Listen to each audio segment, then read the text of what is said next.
Right, people, let's get straight into it. 5 things that we learned from the Manchester United game against Fulham 3-2. You know, anyone's heart still having palpitations? I mean, mine still are. But good morning, regardless. Hopefully you lot are having a good day, or good morning, because I am. You know, yesterday's win, I'm buzzing.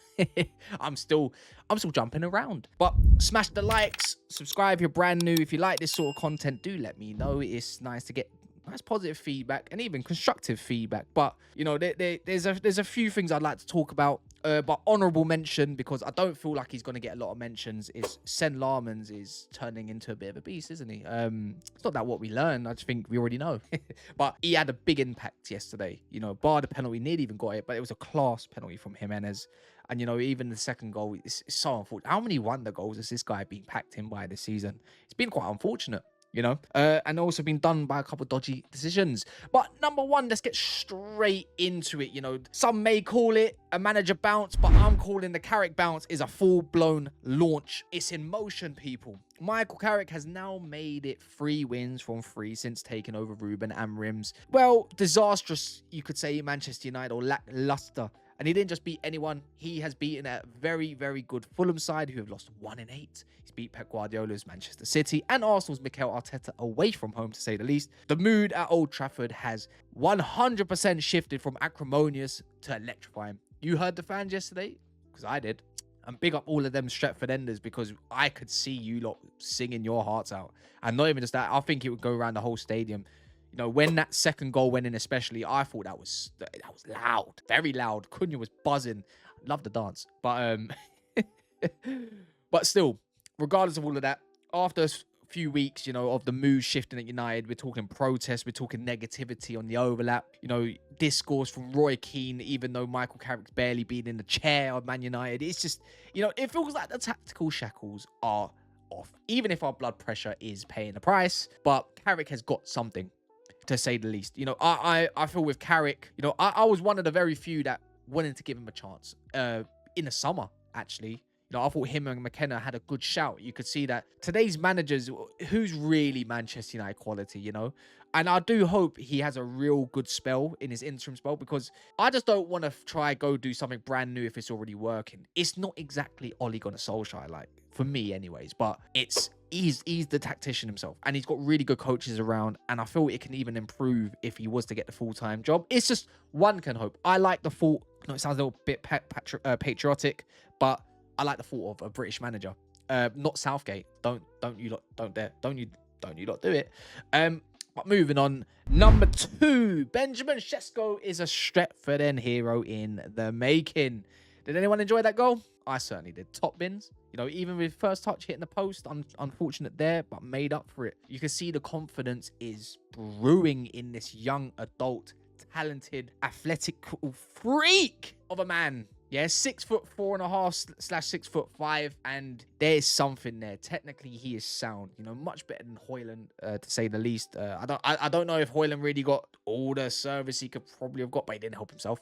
But look, coming off the bench and scoring the 94th minute winner after hitting the post, after not going 3-0 up and sealing out you could say, seal the door shut to get the result. You know, there's a lot of pressure riding on you at the age of, what, 22, 23, you know, and what a way to introduce yourself properly at Old Trafford, to say the least. You know, this ain't a rubbish Fulham side by any means. I keep saying it, but he showed, for me, the kind of clinical composure United fans have been begging for ages. You know, after hitting the crossbar, post, whatever, earlier, like, his persistence paid off, and he's proven he's just more than a prospect. He's a match winner at that, you know, and I feel there's a lot more to come with him. And, you know, he hasn't had a lot of time under Carrick to showcase.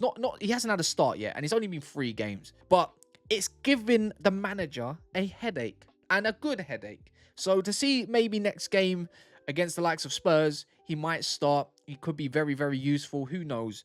But one thing to say, it looks like he's slotting in and building relationships on the pitch, because that leads me on to number 3. The Brazilian connection is humming.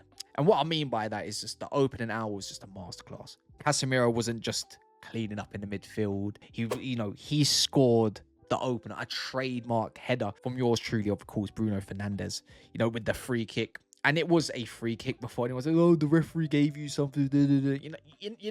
You already know what their agendas are going to be like. But look, he turned provider straight afterwards. That no look pass was ridiculous. And the way the camera caught, Casemiro also doing that, I thought was amazing. I mean, to say the least, I enjoyed that. I don't know about you lot, but I mean, I did, So I just, he's big Uncle Casemiro, and to set up Cunha, his Brazilian teammate, who I thought had another great impactful game, especially in the second half. We can always talk about the first half and whatnot. I thought Cunha didn't do anything wrong. Just need to get on the ball a little bit more. Them two were showing that they can play ball. It was cute to see. Even Kobe Minu getting stuck in. But seeing those two link up, and so effortlessly, suggests Carrick has found a chemistry potentially that was missing earlier in the season. We see obviously Dorgu thriving in that role, and to see Cunha slot in, and it made me feel a little bit more secure, because Dorgu was on some sort of form that gave us a different kind of game, holding the width a lot more, helping out the fullback a little bit more as well. So that's what I found, and I was really enjoying them to play football with Bruno as well, especially in the second half, and Kobe Minu and Delo. A lot of players got involved, but the heart of it was those two. They were really running that second half, and Fulham really struggled to contain them until obviously Casemiro came off.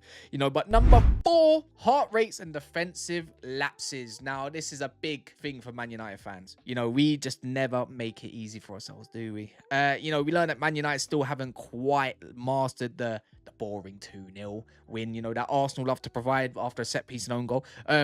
Disclaimer. But blowing a 2-goal lead in the final 6 minutes, before the injury time, of course, it was like, oh, not again. I've seen this under Amram too many times. Conceding to Jimenez penalty, then a wonder goal from Kevin. That strike was superb, by the way, just to say the least. It was a sobering reminder that the defensive concentration, it still fluctuates. I like what Harry Maguire did yesterday. I think the scoreline flatters to deceives a little bit, but I thought Lissandro and Maguire were brilliant. I didn't find an issue with them, not whatsoever. So it was a classic United, for better or for worse. But, there needs to be, Steve Holland and the rest of it needs to make sure that we don't let, these chances happen over and over again. We've seen it too many times, but the character, as Brendan Rodgers loves to use so much, the character, we showed a lot of character and why this is United. Because let's not act like it was always defensively secure under Ferguson, but we just used to outscore everyone by 4 or 5 goals at times, if not 3.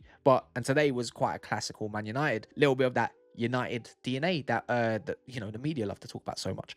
But number 5, Champions League is back on the menu, boys. Nice little thing from Lord of the Rings, if anyone can catch that, but we'll see. But with this win, look, United have officially surged back into 4th, above Liverpool, above Chelsea. Aston Villa are also bottled at home to 10 men. But let's see if they talk about that one. It was Brentford, but not Everton. But they're not that too far off one another this season. But regardless, we leapfrogged into 4th. And, we got another 2 games to go. We got Spurs next.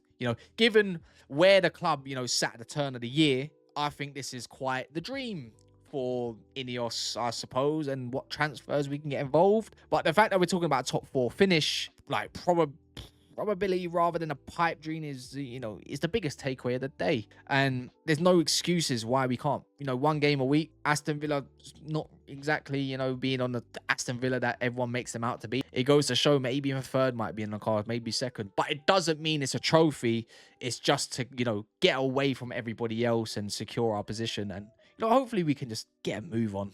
But big up people, man. Look, Bruno Fernandes, I know a little bit of another little on Bruno Fernandes, 17 GA this season. It's, we're in a world where stats lead more than the eye. This is once again proven, regardless of who is in the dugout, the attack still lives, and Bruno dies by his vision.